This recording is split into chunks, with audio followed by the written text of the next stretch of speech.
avec quelques véhicules triés sur le volet. Et on va commencer tout de suite. Et après, je vous parlerai du calendrier de Club Papa 35 et je vous en parlerai plus tard. On va commencer par une Alfa Romeo que certains connaissent ou certains ne connaissent pas. C'est une voiture assez récente parce que c'est une voiture, un modèle qui est sorti récemment.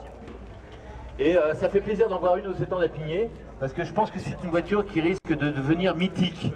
Hein, comme beaucoup de voitures, on les sent des fois, les voitures comme ça. Celle-là, et celle-là, je pense que c'est une voiture qui va rester dans les annales. Chez Alfa Romeo, on revient à un style sportif que la marque avait un peu perdu ces dernières années. Alors on a le propriétaire qui est à côté de nous. Yvon, c'est la première fois que tu viens? Non, c'est pas la première fois. Si, c'est la première fois. Alors on va te poser des questions sur ces voitures parce que moi personnellement je la connais pas, je la connais de vue, je la connais pas dans sa partie technique. Alors c'est une voiture qui est sortie en quelle année? Ça, c'est récent? Fin 2013. Attends une petite seconde. Si quelqu'un peut m'apporter un micro. Un micro.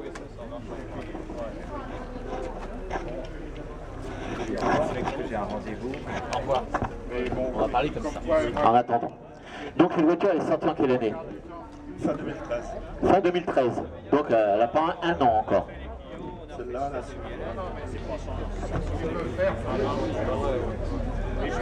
On va y arriver. On va y arriver. Donc elle n'a pas un an. Donc tu peux nous en dire un peu plus sur les caractéristiques de cette voiture. Et ça ressemble un peu à une Lotus. Je me trompe un peu ou Alfa Romeo a voulu concurrencer certaines Lotus Elise ou d'autres modèles Lotus? voilà, la Lotus Elise, ouais. Et exige maintenant. Et exige.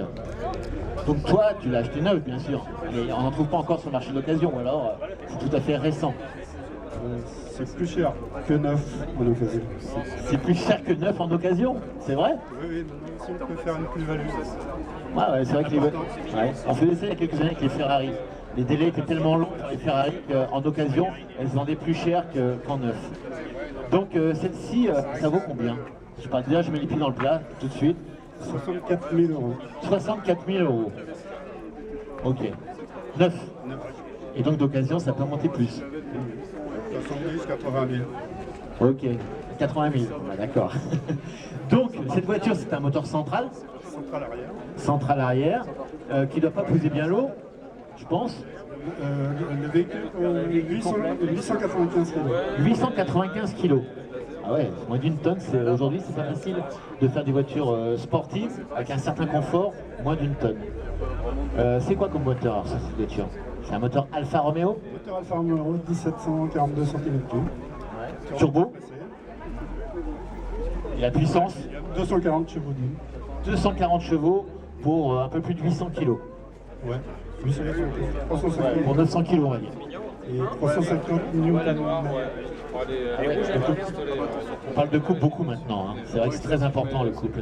Une boîte 6 vitesses, normale, séquentielle? Automatique, séquentielle. Séquentielle. On peut découvrir ta voiture de plus près?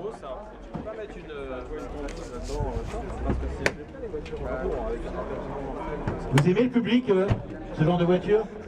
Non? On peut pas mettre de tondeuse dedans aussi. Donc on voit très bien le moteur, enfin on voit très bien le moteur, on voit où il se trouve, parce qu'aujourd'hui les moteurs on les voit plus très bien. Il est en position donc centrale, arrière, transversale, hein, c'est ça, avec la boîte qui doit être accolée sur le côté. Et on a un petit espace pour les bagages. Il doit chauffer quand même. 110 litres. 110 litres. Tu connais bien ta voiture. Et donc avec madame, on peut partir un week-end mais pas plus. Il faut aller à l'hôtel, il faut aller en camping bien sûr. Hein. On peut aller à l'hôtel avec une bagagerie adaptée ou On a des bagages adaptés. Ok. À l'avant, on n'a pas grand chose sur ce secours. Les routes de secours, et encore maintenant les routes de secours, elles ont disparu. C'est un kit de réparation. Un kit de réparation. D'accord. On peut voir l'avant ou pas? On peut pas ouvrir à la On peut pas ouvrir l'avant. C'est vrai? On peut pas ouvrir la voiture. D'accord. Donc il n'y a rien de spécial à part des organes mécaniques, radiateurs. Passagers. Les radiateurs sont juste derrière. Allez, refroidissement de moteur. Beaucoup de carbone. Les couleurs, beaucoup de choix de couleurs sur cette voiture. Avec des stolons, blanc nacré. En blanc nacré, j'en ai déjà vu ici, il y a quelques temps. Le gris au métallique.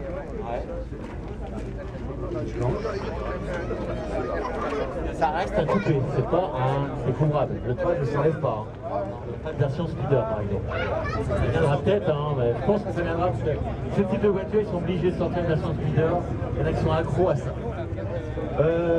Est-ce que c'est pas trop raide au niveau suspension? Quand tu vois la taille des pneus, taille basse, au niveau du confort, au niveau du pneu déjà. Ça reste assez dur. C'est typé circuit quand même.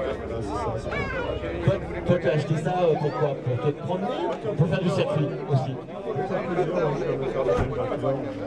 T'as d'autres choses comme voiture? J'avais déjà une Ford Vera.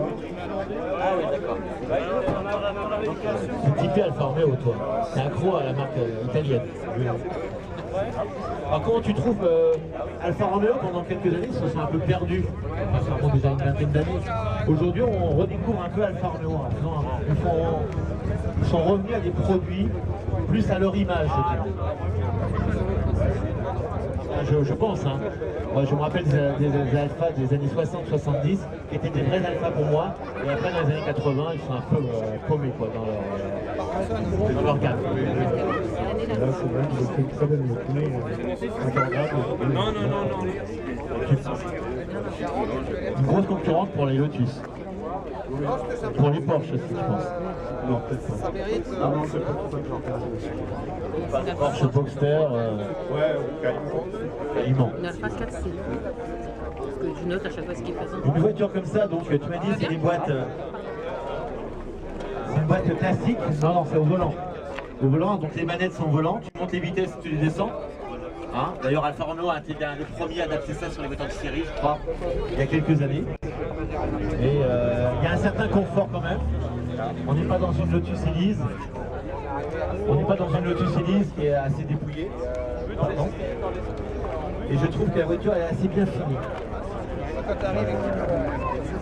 Moi ça me plairait bien, là, partir tout de suite en week-end, c'est que ça, n'importe où. Je pense que ça me ferait très bien plaisir. Alors je sais pas si le public aime ce genre de voiture. Vous aimez ou pas? Hein, ça me fait rêver un peu. Alors on va voir le monde qui est autour, je pense que c'est une voiture qui est une voiture de plaisir. Et je pense qu'on va en voir de plus en plus. Écoute, je sais que tu es pressé. Je sais que tu es pressé. Je vais pas trop te retarder parce que tu allais partir quand je t'ai accosté. Au niveau technique, on a des freins bien sûr ventilés à l'arrière.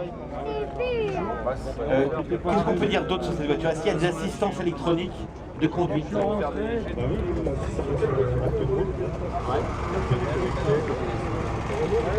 Est-ce que tu peux déconnecter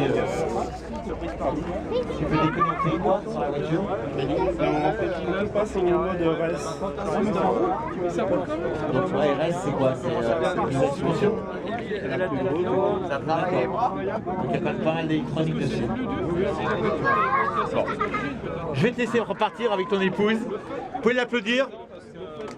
C'est une fabuleuse voiture. Moi j'adore la ligne de cette voiture. Je ne sais pas par qui elle a été dessinée, si c'est à Alpha ou par quelqu'un d'autre, mais la ligne est superbe. J'adore l'arrière avec les gros feux. De quelle année? Et franchement, la face avant est pas mal non plus. 2014. On a toujours cette calandre typique Alfa Romeo à l'avant. Vous partez loin là? Laval. Laval? Bon, ça va être de la route agréable, je pense. À bientôt, j'espère. Avec plaisir. Les jantes sont magnifiques aussi. Très très belles jantes. Très très belle. Très très belle auto. Comment? Vas-y, tu peux reculer, ouais. Il va reculer. Voilà. Bravo encore à lui. Vous pouvez l'applaudir.